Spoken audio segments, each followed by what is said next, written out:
Hello everybody, my name is Marcus and I am a fibre artist from Scotland, and today I thought I would take you through what I've been working on over the last few months.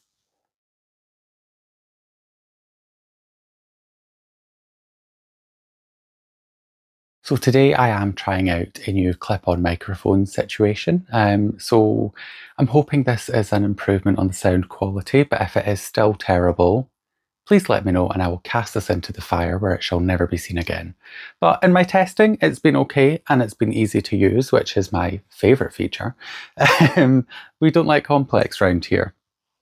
So yeah, it's been a busy couple months, as it always has been. So I think the last kind of monthly roundup video that I done was May, and it is now the end of August, so there's been a few months in between that. Kind of like a whole quarter of the year has been missed. So June was Tour de Fleece. Well, Tour de Fleece was taking part during June, or was that July? No, it was June, but it went into July. So I didn't do a end of month video just because I was trying to get things ready for Tour de Fleece. And then kind of I was on holiday at the end of July, going into August, and now we're here. It's fine. But let's just get started.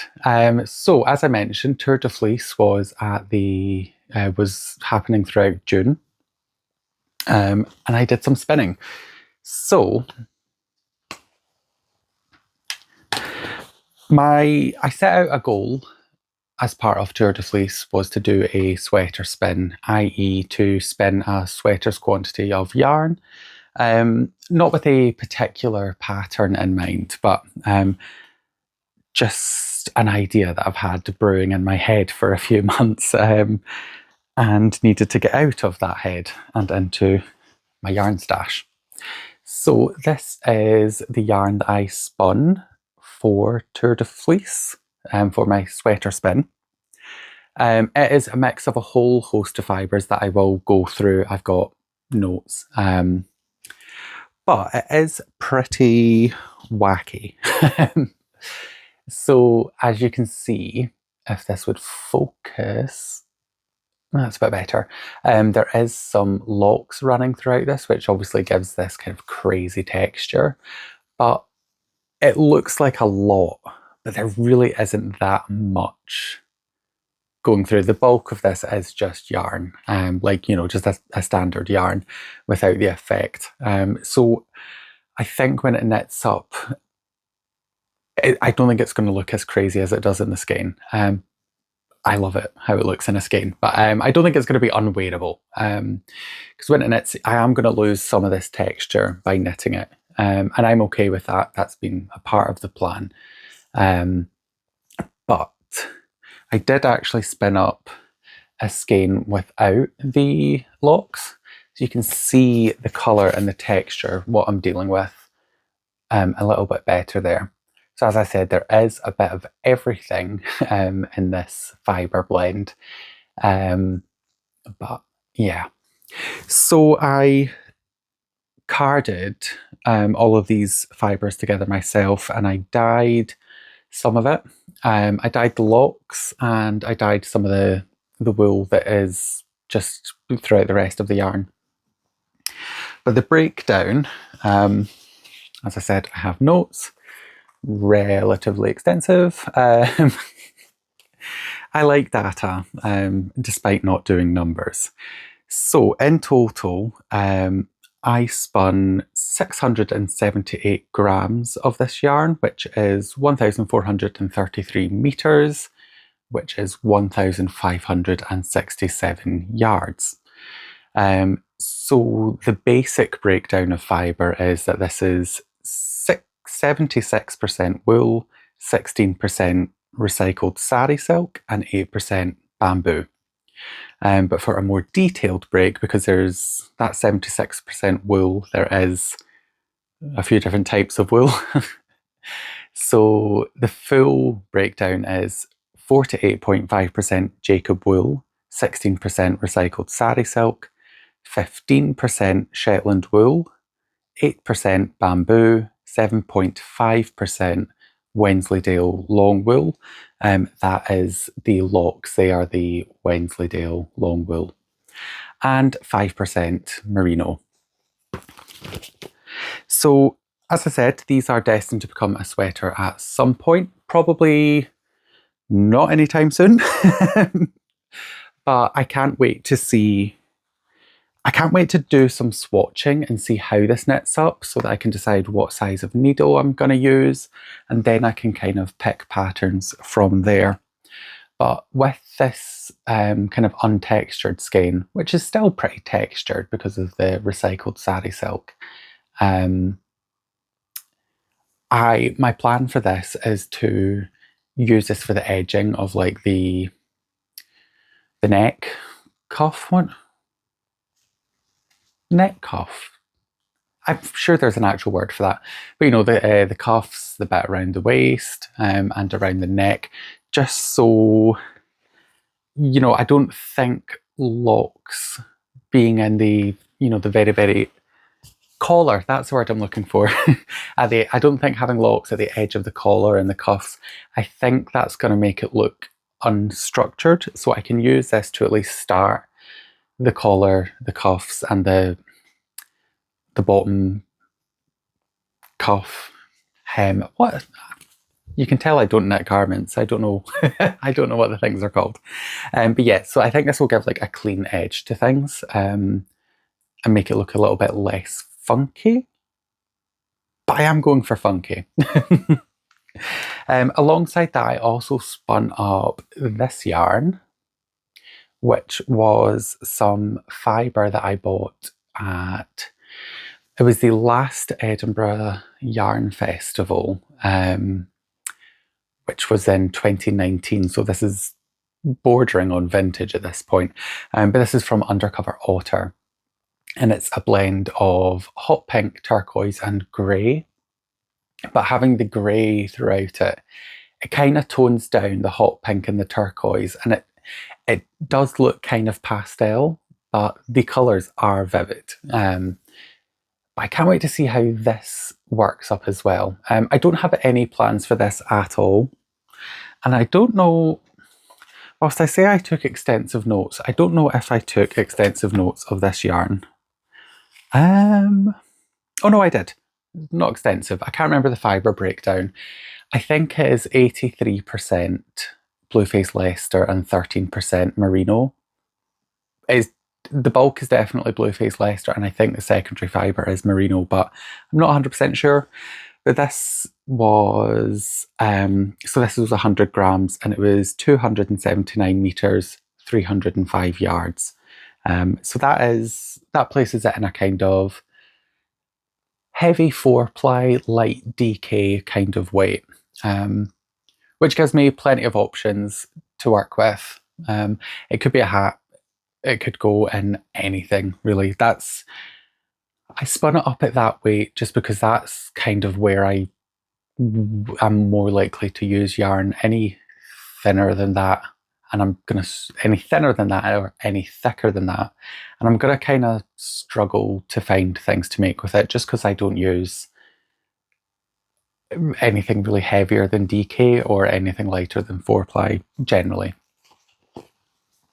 So that is the spinning. That is the only stuff that has actually been completed in this whole 3-month period. And even then, it's not, the spinning is finished. It's not really a finished object. I've just made more materials, but I'm pleased with it nonetheless. So next up, I'm going to show you my Northeasterly blanket. This is the crocheted Northeasterly blanket, and it's a good size, and it is folded over. It is definitely at the kind of awkward size that it's becoming difficult, not difficult to work on, but because you're kind of, where's the end? So because you're working on it like one strip at a time and you're going back and forth, every time, you know, you turn, you have to kind of maneuver this whole thing and then maneuver it all the way back and hope that you're, well, not hope, but make sure that you're kind of going back and forth when you're twisting it rather than twisting and twisting and twisting in the same direction, and then it's the whole thing. So typically what I'm doing is, it should be in here somewhere. Yep. Oh, it's buried in here. So I have one of the giant safety pin stitch keeper things. So what I do is I'm just like folding this up. Neater than this. This is rolling, but I'm folding it up and in half, and then I'm just kind of securing everything in place with the stitch keeper, and that just makes it an easier to maneuver piece of fabric. But so the last time I showed this off, where's the end? So the last time I showed this off, I was where this stitch marker is. So I was just coming to the end of this stripe or strip. So since then, I've worked this last little section, and then I have worked this whole stripe here, going all the way along to where I am just now. And I'm just coming to the end of this one as well. We've only got a little more to go. So last time I was talking about how the different size of section that I liked. So here, these are mostly 10 grams of fibre. And I think that is my preferred kind of area that I want to be in. But I also want to include longer sections. So like so this is obviously a very, very, very long section. This yarn I got as part of the advent calendar swap that I do with my friend Gemma of Midnight Makes. Oh my god. I will put this in properly when I remember. She has a channel on YouTube here, but we do an advent calendar swap every year or most years. And this was some yarn that she included. It was hand spun by, I think it was Lady Lamb Fibres. And it's absolutely gorgeous. But the colours, it's not something I would want to wear myself. This is too close to my skin colour, which is very, very pink. And I just don't think it doesn't really suit me to wear. But it's so special. I definitely wanted to find something to do with it. And all of these yarns here, they were mini skeins that Gemma sent me. So these weren't scraps of projects, these were mini skeins that she had that she's gifted to me. And at first, like, especially with the hand spun, I was kind of thinking, this is far too special to just use in like a scrappy blanket. Then when I came to the mini skeins, I'm like, you know, this is a scrappy blanket. These are far too special to use for that. But I just realised that I don't really believe that. The only way, in my opinion, the only way you can waste craft materials is by not using them. And even using this in a scrappy blanket, I love my scrappy blankets so much and I get so much use out of them.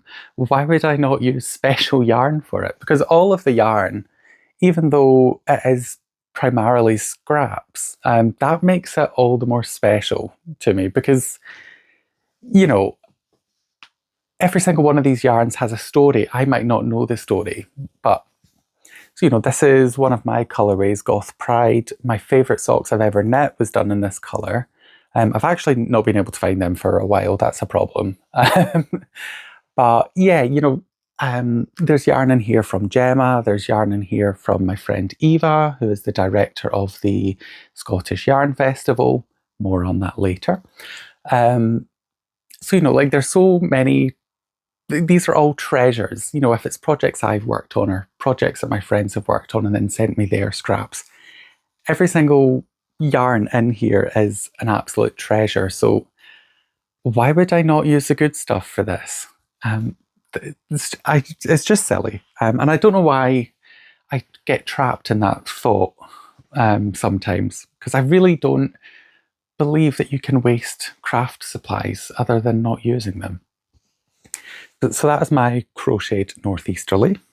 Making good progress with that. I'm getting to the point that I think I need to start thinking about how big I want this to be, just so I know. Well, I don't need to know that, but I am the type of person that I like data. I like to know. I want to basically figure out how far into this process I am. Am I 50%? I don't think I'm quite 50%, but I think I'm maybe approaching that 50% aspect.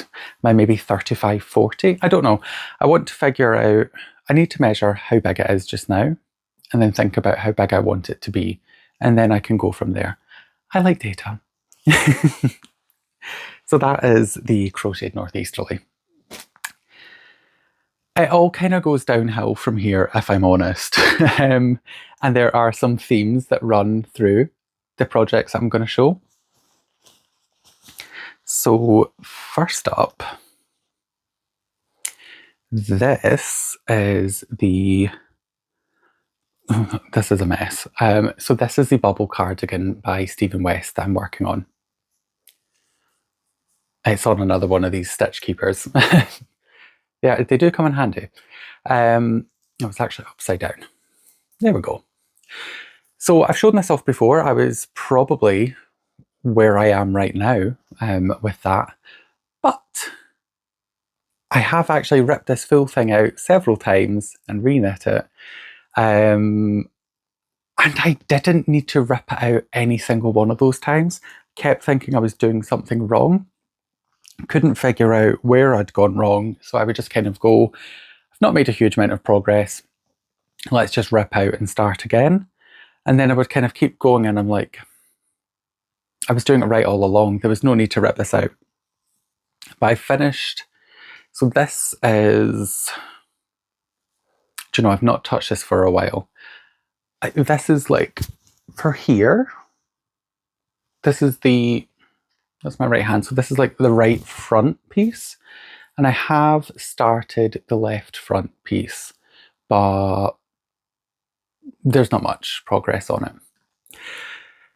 So I have made a little mistake. It's not something I need to rip out, but in all of the times because I've rejigged the colours and I've ripped out several times, and I kind of forgot what I was doing with this pattern at some point. So this deep teal colour here, it is teal, it looks black, it's not.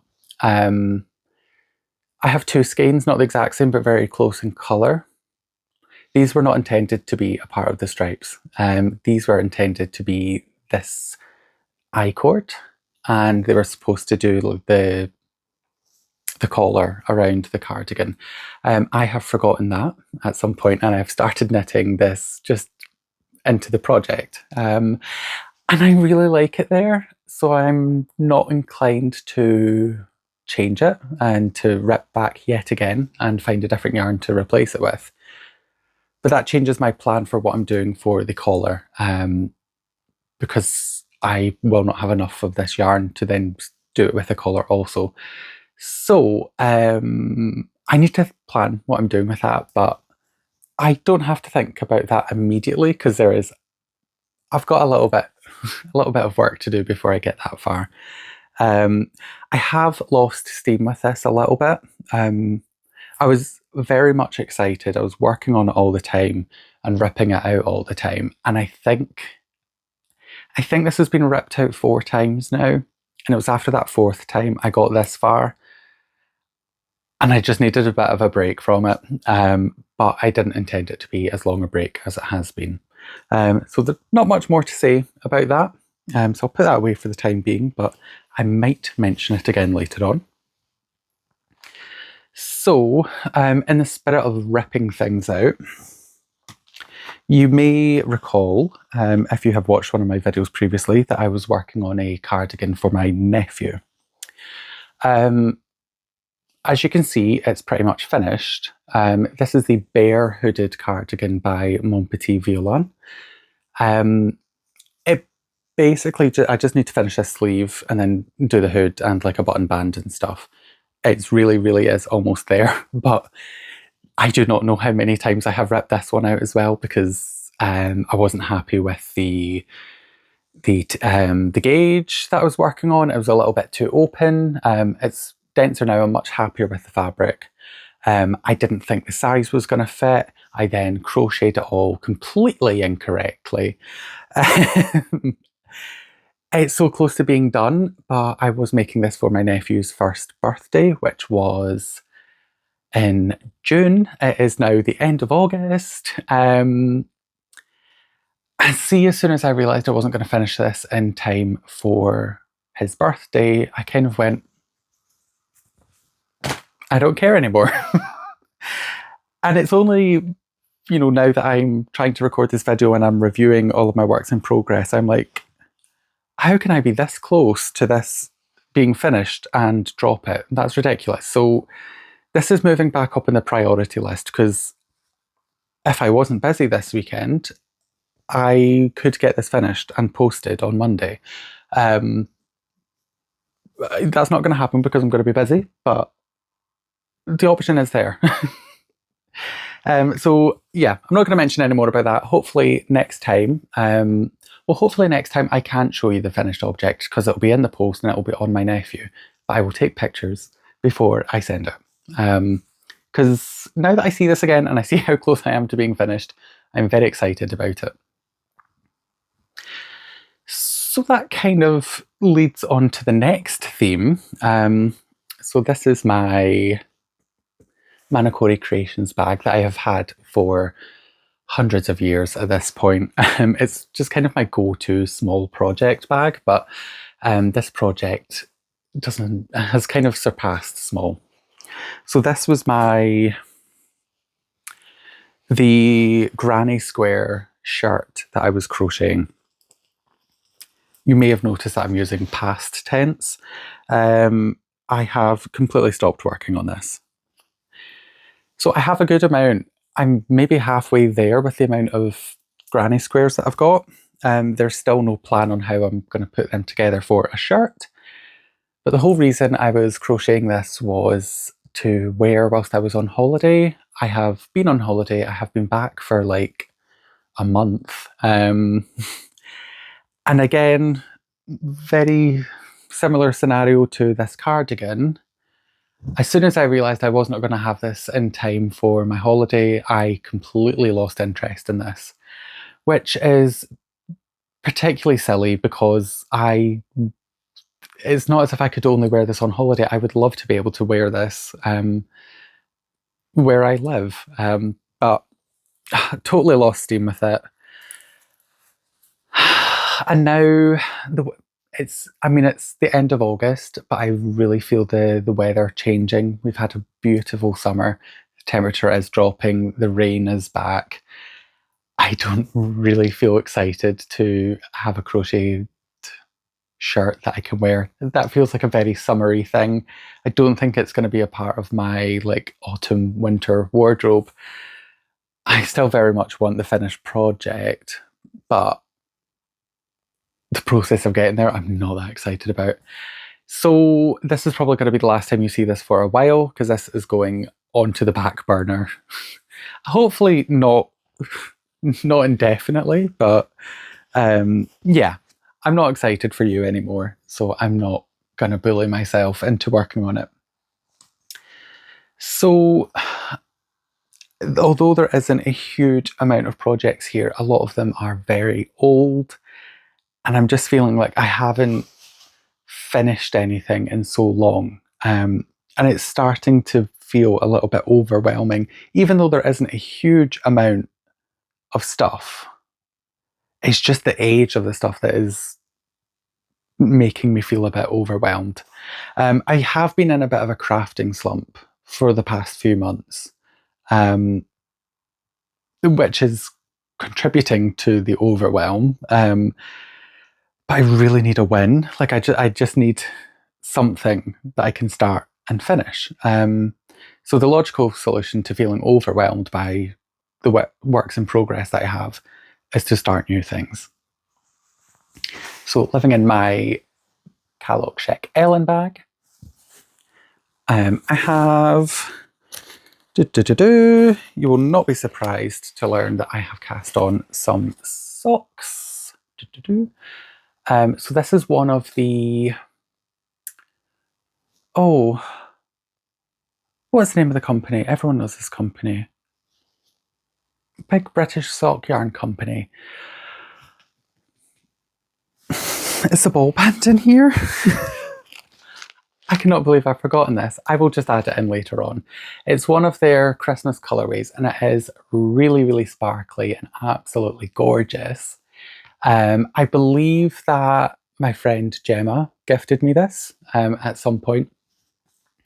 But I decided I want something I don't need to think about. So I cast these on. I'm just about finished the cuffs and ready to start the main body of the sock, the leg, which will just be stocking it. I'm not going to do a pattern for these. That's not what I'm in the mood for just now. So these are going to be perfect for travel, which I will be doing tomorrow. More on that later. But yeah, not a whole lot to say, not a whole lot to show just yet, but I'm very excited about these. And alongside that, it was here earlier. I fear some nefarious goblin has stolen it. No, it's here. So I have a thing.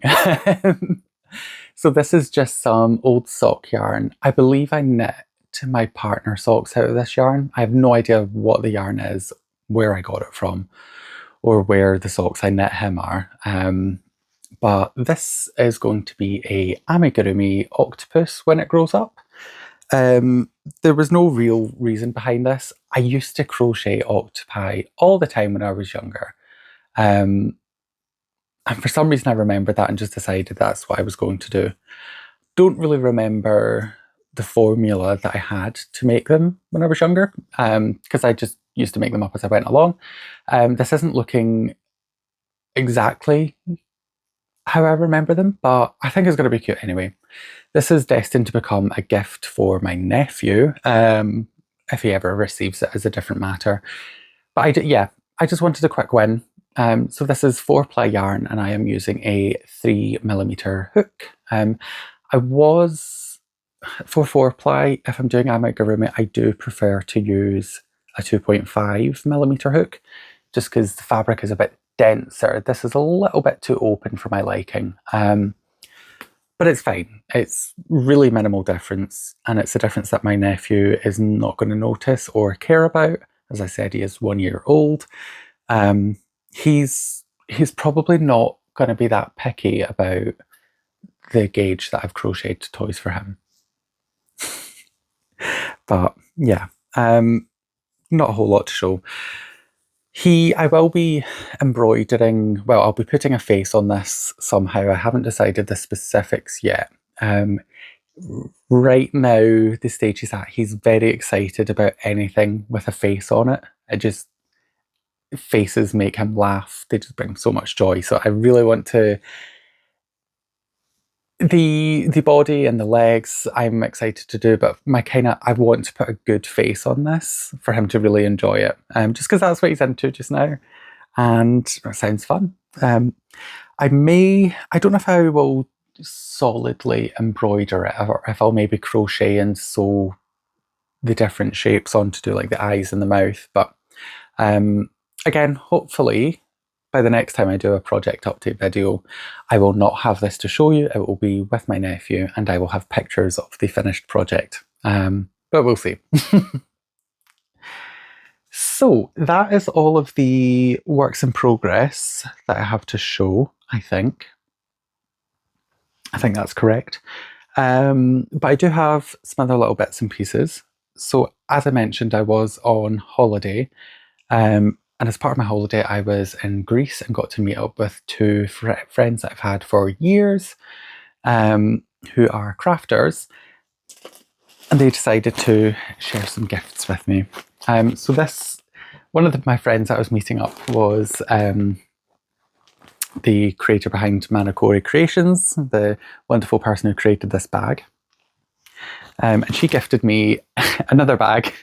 She likes to tease me because I cannot sew, but I really want to sew. So this was her charitable deed of giving me a project bag because I am physically incapable of making one, despite having the grandest of plans to make them. So she gave me this lovely bag, which is an amazing size. Definitely fit a sweater's quantity in there. But inside the bag, there was some snacks. I have eaten them.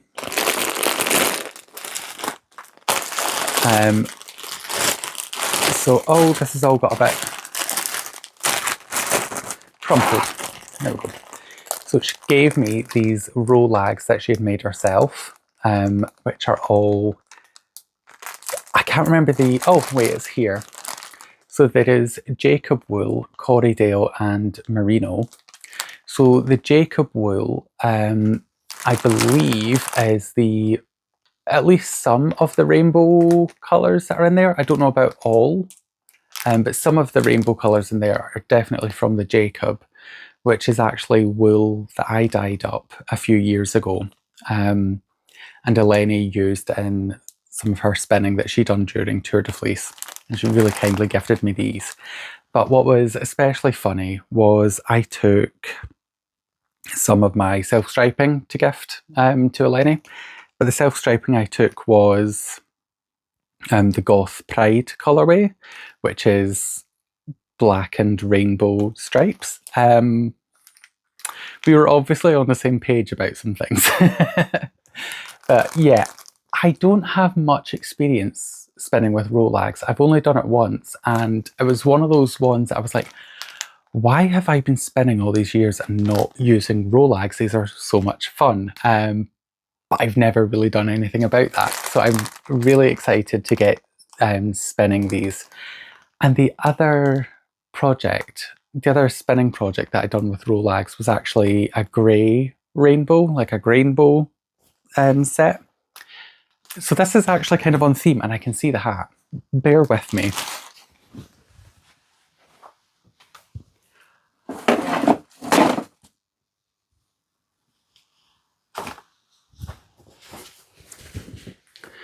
So this was the hat that I knit out of the yarn that I spun using the Grainbow Rolags. This is from a good few years ago. And it's actually the favourite hat that I've ever made. I'm never really happy with the way my hats turn out, but this one is kind of perfect. It fits great. I don't know why I can't do this all the time, because I love hats. So I'm kind of tempted to do a goth rainbow one, you know, to alternate my daytime hat and my nighttime hat. I don't know. But do I need another rainbow hat? Not really, but I don't know. Either way, I'm very excited to spin this up. I will probably chain ply these, and reason being is that way. Well, I'll probably try and split them in half, and then do one half at a time, and then start again in one half at a time, and then chain ply just so I can keep it. Basically, I can make stripes out of it, which is what I've done with this. But I don't know. We shall see. Yeah, I did split this. Yeah, so there's 2 repeats of everything. So I might do the same for that. It might not become a hat, but I definitely want to keep the stripe. Well, make it stripy. just because that's fun. So I also got to meet Aida of the Athenian Maker. She is a dyer based in Greece. And she very, very kindly gifted me some of her yarn, which is beautiful. It really, really is. So this is the yarn that she gave me. As you can see, it is very textured. So it's part boucle. I'll pop one down.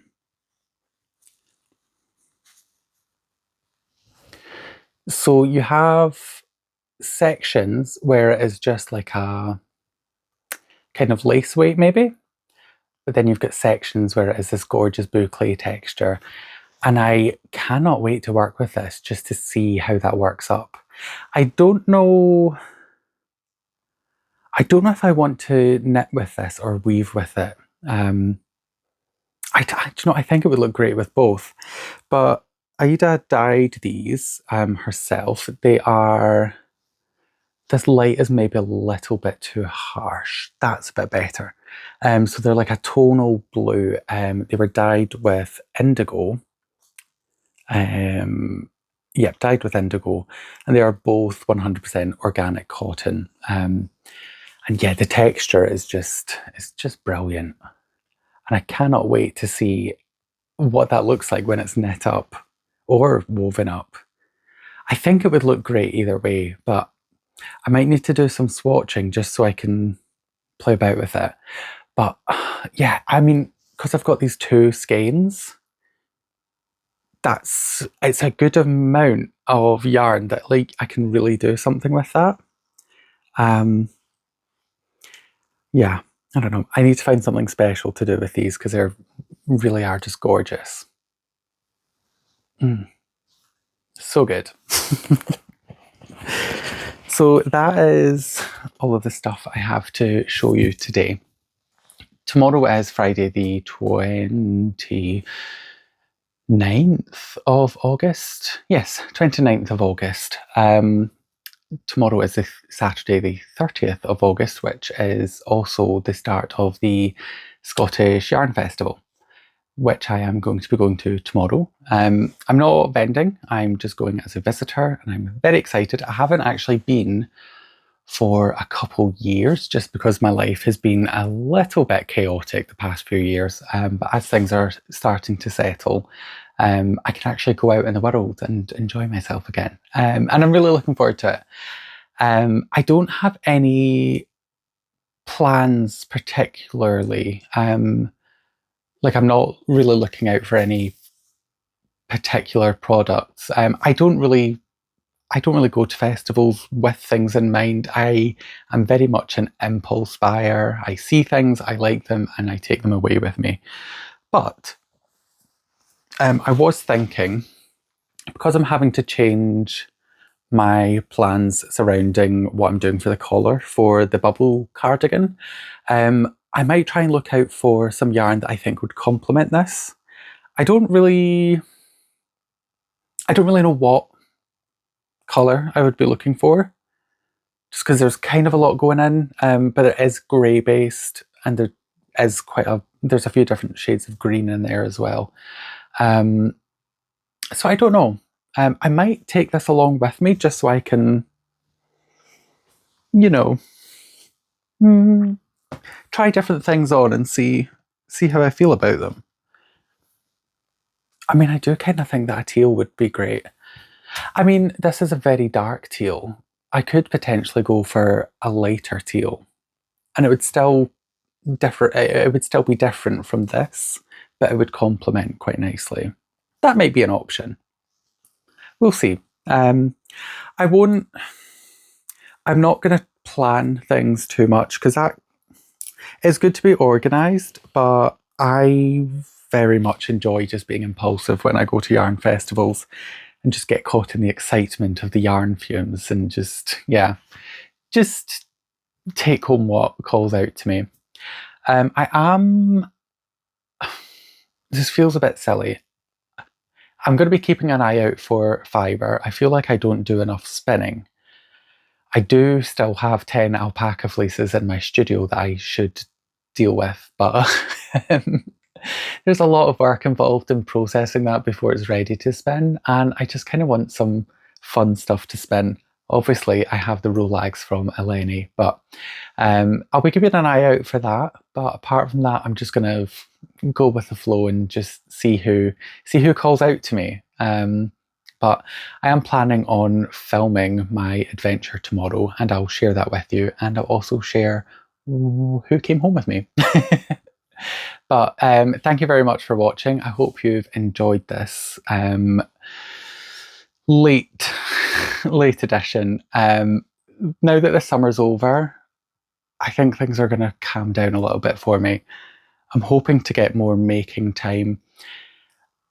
Yeah, we shall see. Until next time, I shall see you later. Goodbye.